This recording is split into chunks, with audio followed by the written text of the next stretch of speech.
Kama ambavyo wengi mtakumbuka kwamba katika nchi za Mashariki ya Kati kumetokea mzozo ambao umesababisha viwanja vingi vya ndege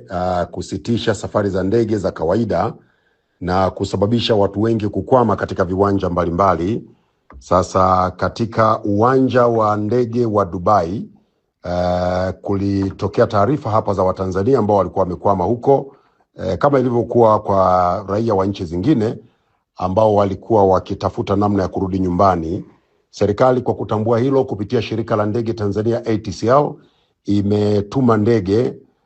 yetu kubwa aina ya Boeing 787-8 Dreamliner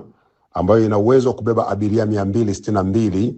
Iliondoka ndege hii jana tarehe 8 mwezi wa 3 mwaka 2026 majira kama ya saa 5 hivi za usiku kuelekea Dubai, na ilikwenda na abiria wachache kama 113. Nafurahi kuwajulisha kwamba ndege hii imerejea nchini leo tarehe 9 mwezi wa 3 mwaka 2026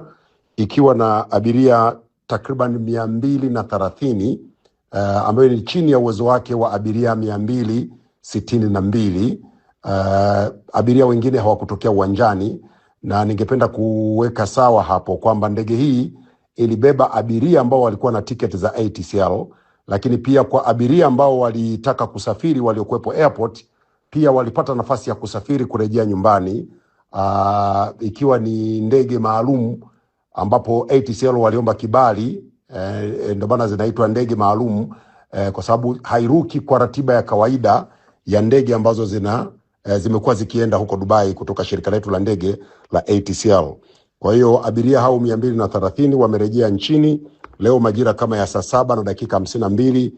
mchana wakiwa salama salmini. Tumefanikiwa kuwarejesha nyumbani baada ya kupata changamoto kwa siku kadhaa pale Dubai. Tunaendelea kuangalia kama kutakuwa kuna uhitaji,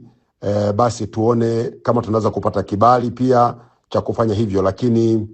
safari hizi hazijawa kawaida kutokana na changamoto hiyo ambayo imejitokeza katika Mashariki ya Kati ya hali ya kiusalama katika usafiri wa anga, na ambayo imelazimu viwanja vingi vya ndege